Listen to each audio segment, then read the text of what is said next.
Well, here with Stephen Carey, 105 games with Essendon, 7 with the Geelong Pussycats, and will never take away a VFL premiership player as well in 1985. It pains me to say it, Stephen, against the Hawthorn Football Club.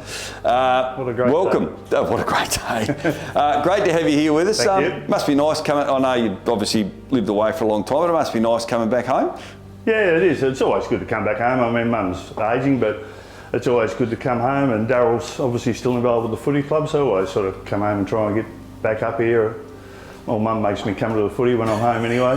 It's part of a ritual for a day. So, and it's a great family history that that the Careys have, and obviously the Lack family as well. I mean, what are some of your earliest memories of being and watching and being a part of Bridgenorth as a kid? I don't know what years we sort of got involved, but it was the whole family was just Bridgenorth. So we lived across the road, obviously, and I remember the papers of a Friday, they'd name the teams for the upcoming game, and it'd be only 6 names in the Bridgenorth team list. It'd be 6 Scolliers, 6 Lacks, 7 Pecks, and then maybe Pat Carey, Michael Squires, and a couple of others. So, I mean, I remember my uncles, Kevin and Fred, were involved, and George, obviously, they lived just up the road from us over there, and with your dad, Pat, and then Michael Squires, obviously, that's all you knew as a kid was come up here, run the boundary or do the scoreboard or through stages of when you got the trust. So what role did you enjoy the most down here at with Bridgenorth? What were some of your duties? We remember running the boundary, and back then you probably got a can of drink and a pie and running the scoreboard, and that was our Saturday out. I remember Dad playing a game at Exeter. He might have only been in the seconds then too, but I remember watching that, and that was all you knew, was just going to footy and being involved, and obviously progresses as you go through the stage. I remember Kevin Lack running, kicking drop kicks off the halfback flank with his big knee bandage on that he used to wear. Fred was secretary for 40 years, or don't know. He kept every year saying I'm not doing it, and then he'd do it again.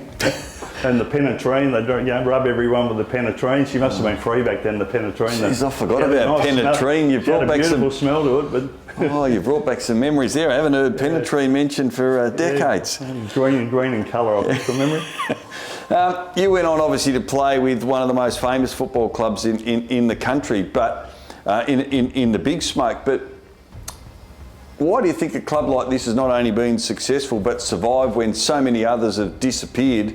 Because we're out here in the middle of nowhere, there's no township. What is it about this club, do you think, that keeps it so strong? Oh, look, I don't know. It's a good question. I tell a lot of people over in Melbourne about, there's this club over there that's been going for 100 years and they've got nothing in their town and never had anything in their town. It's not like they've had a pub and it's closed down. It's not like they've got thriving businesses around here that employ hundreds of people. There used to be a post office up round the corner, and that's the only thing I can remember, and going to the dances at the hall. That was the catch up for everyone. As young kids we used to get in a bit of trouble there as well, because it was more for the adults. But would you use, what was your little naughty streak? What did you used to get up to at the dances and get in trouble for? Oh, I used to give the drum, I can't think of his name there. I used to play the drums there. I used to give him a hard time because he wouldn't let me play his drums. So I think I was renowned for kicking him one night, and then that would follow a hiding from the old man as well, of course. But I suppose my memory was it's even back, footy clubs struggle for numbers for years, and there's nothing new now than what it was back then. But I remember there was 3 of us. I think it was Murray Barrett and Greg Squires might have been the other one. We would play school footy in the morning, and then one of our dads would pick us up, and we'd run on at quarter time because they had to have 14 players to qualify a game for the seconds, and we just run on as kids and play in the seconds. So we were playing sort of against men at the age of 14, and I suppose that's where it starts from. Yeah. We'll get on to obviously heading off to the VFL, but you said earlier off camera, like you weren't identified as a hugely talented player from an early age, and you did play some seconds football, not seniors. So when did the transition start for you, and what led to, I guess, this rise into your playing ability? Did this club have a lot to do with it? Oh yeah, no doubt, for sure. And I think that, like I just mentioned, coming back and playing in the seconds at 14 and, you know, developed to play against men. And I think in 14, I must have grown a fair bit in 15, because I remember when I first played seniors, I was playing in the ruck, and maybe because I was an athletic kid, but I sort of grew a bit then. I only got to 6 foot in the end anyway, but I grew a bit. And you know, it was just that whole environment you questioned before about how does the footy club survive all these years. Just that involvement of good people.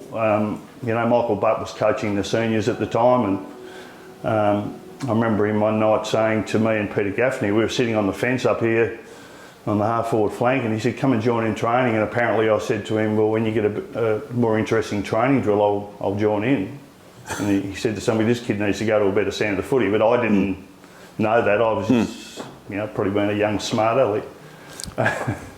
And you went on to Mowbray, and then obviously to North Launceston, where then things started to really, I guess, ramp up for you with your career. And tell it, where did you have interest from more clubs other than Essendon before you headed over to Windy Hill?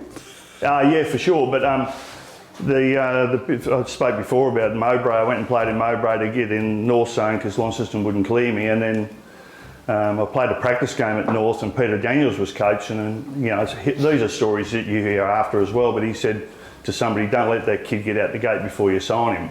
And I played on Peter Daniels in the practice game and give him buggery apparently. So, and he'd come from Essendon. That's right. Play, and so that year was 78. I think I played half a year in the seconds and half a year in the seniors, just, you know, in and out, because they were a talented group of blokes then, and won the flag that year.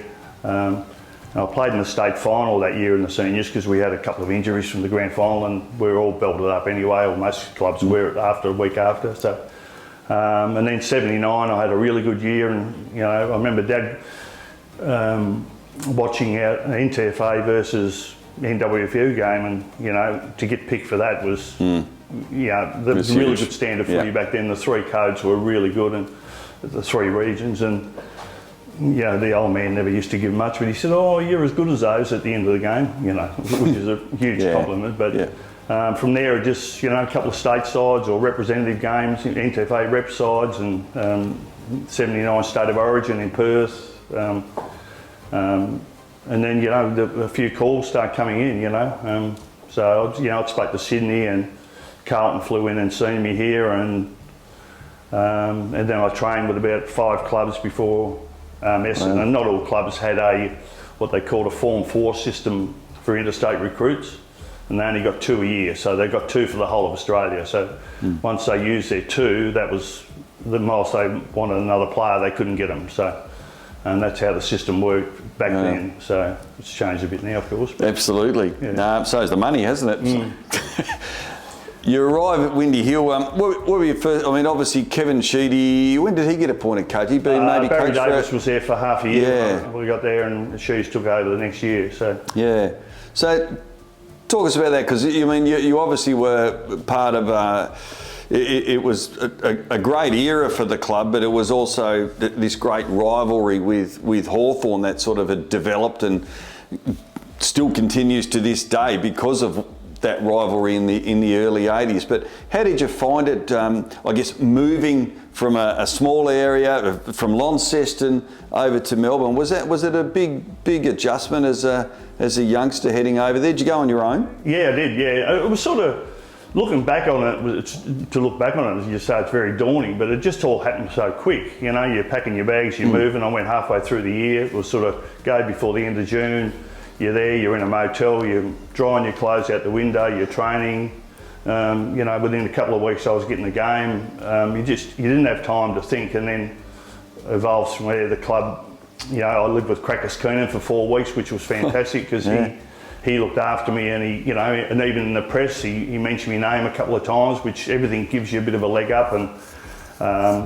And then they found a host family for me, which I was the first to live with the Batemans, and they've had 35 players that stayed with them. They don't do it anymore, but I think they took in 35 players by the end, which are fantastic for us. And It must be important though, isn't it, to have that sort of homely support as well, even though it's not your direct family, to have people that have got your back and support you.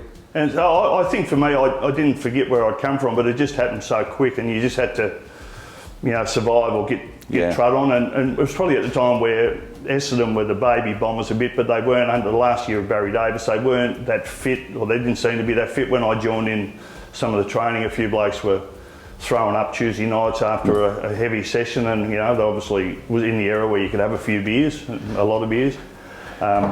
So they were.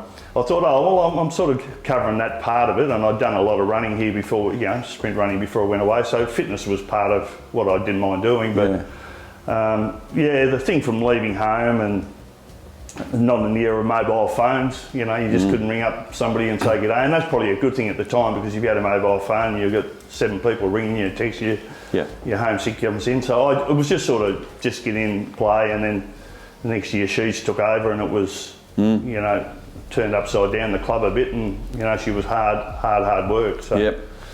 You played in '83. Obviously, it didn't go well for Essendon that day. But talk to us about '85. I mean, to be, you'll have this forever. That you're a premiership player. What was that day like? What are your recollections of that day, and how much did it mean to you? Because obviously, you've overcome some injuries the year before and missed out, so '85 must have been pretty special. Number 17, Stephen Carey.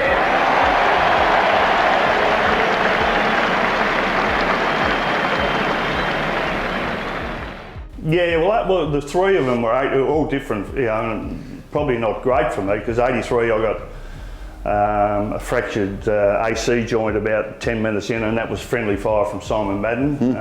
So I had a snapped shoulder, and I remember Dad coming in the rooms at the end of the game, and they took me off and needled me up that day, and she just blown up to all proportion, and he came in and seen and just said, so we go back to the Southern Cross, and I think Tim Watson got KO'd, so we've got a couple of hours in the hospital, getting treated and getting stuff done, and we go back to the Southern Cross, and Sheege gives the whole club the biggest bake you've ever heard, and I'm thinking, I'm not in the mood for this really, And then '84 I had a ripping year. I think I finished 7th in the BNF, and I missed all the finals and the last home and away game, and it was really hard to see us win, but enjoyed that. And then '85 got a late call up and got in for '85. So Sheege was always loyal in that regard. I mean, he wanted to play me '84, and my fitness test in '84 was the boxing coach punching me in the guts, in me ribs and sternum, because it was a fractured sternum, for 40 minutes, and then how does that feel? I'm going, and the fit bloke wouldn't have survived it anyway, so I just said, look, I don't think it's right. But he said on the Monday, look, I would have played you, so he had the faith to do that. And then '85 was, I probably wasn't in, on the Thursday, so Mum and Dad didn't even know I was playing.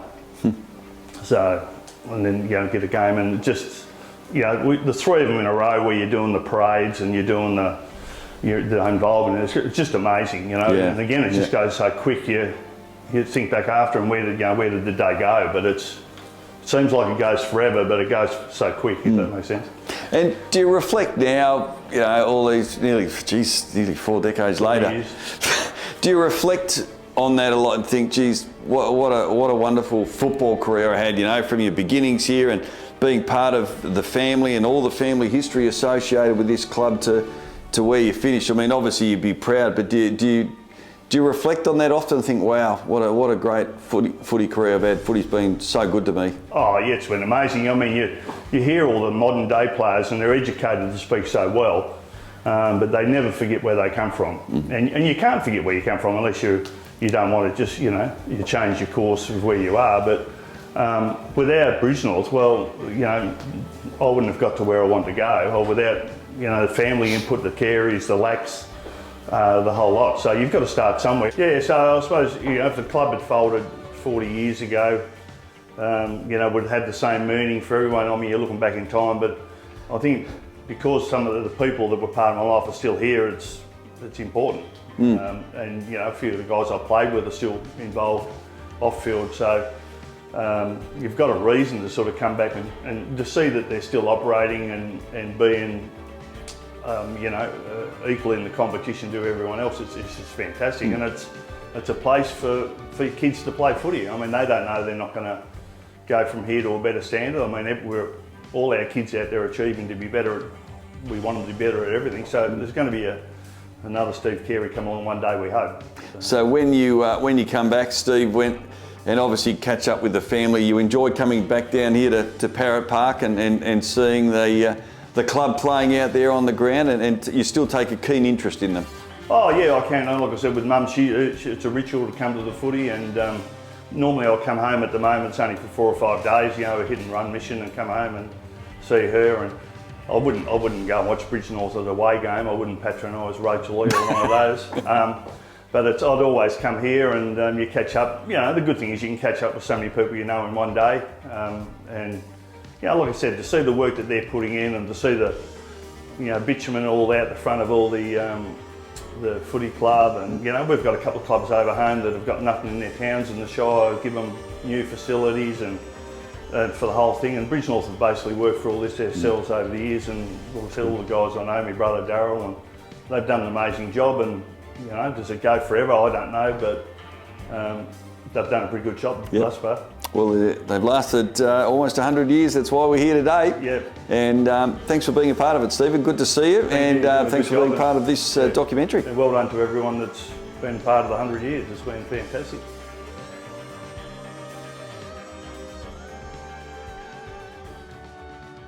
Brough Race Engines and BRE Performance Centre is the place to go to give your engine the winning edge.